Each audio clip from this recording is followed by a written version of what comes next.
Hello, hi. എല്ലാവരും കഥ കേൾക്കാൻ റെഡിയാണോ? ഓക്കേ. നമുക്കിന്നൊരു പുതിയ കഥ പറഞ്ഞാലോ? എല്ലാവരും കഥകൾ ശ്രദ്ധിച്ച് കേൾക്കണം കേട്ടോ. നല്ല നല്ല കഥകളാണ്. കഥകളുടെ ലോകത്തേക്ക് കടന്നു കഴിയുമ്പം നമുക്ക് ഒരുപാട് കഥകൾ നമുക്ക് പറയാനും കേൾക്കാനും വായിക്കാനും എല്ലാം ഉണ്ട്. ധാരാളമായി വായിക്കുക കുട്ടികൾ. അപ്പോൾ തന്നെ നമുക്ക് വാക്കുകളെ ഇങ്ങനെ ഇട്ട് നമുക്ക് അമ്മാനം പാടാൻ കഴിയുന്ന രീതിയിൽ നമുക്ക് സംസാരിക്കാനും എല്ലാം കഴിയും. അപ്പം നിങ്ങൾ ധാരാളമായി വായിക്കണം. പുസ്തകങ്ങൾ, കിട്ടുന്ന പുസ്തകങ്ങളൊക്കെ നല്ല നല്ല പുസ്തകങ്ങൾ തിരഞ്ഞെടുത്ത് നിങ്ങൾ ധാരാളമായി വായിക്കുവാനും ശ്രദ്ധിക്കണം. ഇന്ന് പറയുന്നൊരു കഥ അതുപോലൊരു കഥയാട്ടോ. എല്ലാവർക്കും വളരെ ഇഷ്ടപ്പെടുന്നൊരു കഥയാണ് ഈ കഥ. അറബി കഥകളിലെ ഒരു കഥയാണ്. 1000 കഥകൾ എന്ന് പറയുന്നൊരു പുസ്തകമുണ്ട് അറബിക്കഥകളിൽ.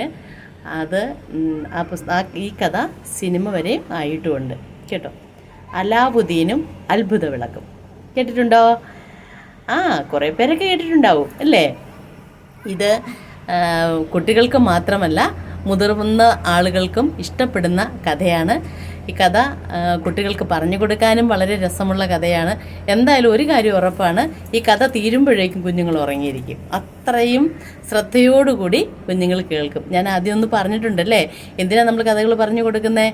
കുഞ്ഞുങ്ങളെ വളരെയധികം ശ്രദ്ധയോടുകൂടി ഇരുത്തുന്നതിന് വേണ്ടി, അല്ലെങ്കിൽ അവരുടെ കോൺസെൻട്രേഷൻ വർദ്ധിപ്പിക്കുന്നതിന് വേണ്ടി ഇങ്ങനെയുള്ള കൊച്ചു കൊച്ചു കഥകൾ പറഞ്ഞു കൊടുക്കുന്നത് അവർക്ക് വളരെ നല്ലതാണ്. അതുപോലെ തന്നെ അവരുടെ ബുദ്ധിയെ, ബ്രെയിനെ ഒക്കെ വളരെ ഷാർപ്പാക്കി എടുക്കുന്നതിനൊക്കെ ഈ കഥകൾ പറഞ്ഞു കൊടുക്കുന്നത് നല്ലതാണ്. പിന്നെ ഇത് മാത്രമല്ല, നമ്മളുമായിട്ടുള്ള അമ്മയും അച്ഛനും അല്ലെങ്കിൽ മുത്തച്ഛനും വല്യമ്മയൊക്കെ ആയിട്ടുള്ള ആ ഒരു ഇൻറ്റിമസി കുഞ്ഞുങ്ങൾക്ക് കൂടുന്നതിന് ഈ കുഞ്ഞു കുഞ്ഞു കഥകൾ അവർക്ക് പറഞ്ഞു കൊടുക്കുന്നത് അവർക്ക് അതിഷ്ടമാണ്.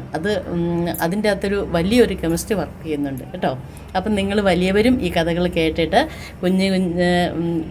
കൊച്ചുമക്കൾക്ക് ഈ കഥ ഉറക്കുന്ന സമയത്ത് അവരെ കൂടെ കിടത്തി അവർക്കത് പറഞ്ഞു കൊടുക്കണം. നമുക്ക് കഥയിലേക്ക് കിടക്കാം. അലാവുദ്ദീനും അത്ഭുത വിളക്കും. ഒരു അമ്മയും മകനും വളരെ പണ്ട് ഒരമ്മയും മകനും ഒറ്റയ്ക്ക് താമസിക്കുമായിരുന്നു കേട്ടോ. അവരുടെ ഈ അമ്മയുടെ ഭർത്താവ്, അല്ലെങ്കിൽ ഈ മകൻ്റെ അച്ഛൻ വളരെ ചെറുപ്പത്തിലേ മരിച്ചു പോയതുകൊണ്ട് ഈ അമ്മയാണ് മകനെ കഷ്ടപ്പെട്ട് വളർത്തിക്കൊണ്ടിരിക്കുന്നത്. മകനാണെങ്കിൽ ഭയങ്കര കുഴിമടിയനാണ്. അവൻ്റെ പേരെന്താ? അലാവുദ്ദീൻ. നമ്മുടെ കഥയിലെ നായകൻ അല്ലേ? അലാവുദ്ദീനാണ് ഈ അമ്മയുടെ മകൻ. അമ്മ വിളിക്കും, അലാവുദ്ദീനെ പോയി എന്തെങ്കിലും ജോലി ചെയ്തിട്ട് വാടാ, എന്തെങ്കിലും നീ പണിയെടുത്ത് എന്തെങ്കിലും ഒന്ന് കൊണ്ടുവാടാ, എന്നാലല്ലേ എനിക്ക് ഒന്ന് ഇച്ചിരി വിശ്രമിക്കാൻ പറ്റൂ.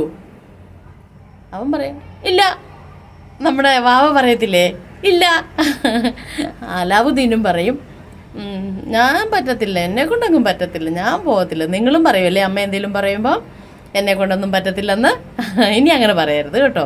അമ്മയൊക്കെ പറയുന്നത് അച്ഛനൊക്കെ പറയുന്നതൊക്കെ അനുസരിക്കണം. ഇവിടെ നമ്മുടെ അലാവുദ്ദീനും ഈ പറയുന്ന പോലെ ഇല്ല ഇല്ല എന്ന് പറയും, പറ്റത്തില്ല എന്ന് പറയും. എന്തായാലും ഒരു ദിവസം ഇങ്ങനെ ഇതുപോലെ അലാവുദ്ദീൻ ഇങ്ങനെ പുറത്ത് ചന്തയിൽ ഇങ്ങനെ പോയപ്പോഴേക്കും അവിടെ വെച്ച് ഒരു മനുഷ്യനെ അലാവുദ്ദീൻ കണ്ടു. ഈ ഒരു മനുഷ്യൻ അലാവുദ്ദീനെ കണ്ടു. ഈ ആൾക്ക് അലാവുദ്ദീനെ കണ്ടപ്പോഴേക്കും ഒരു കാര്യം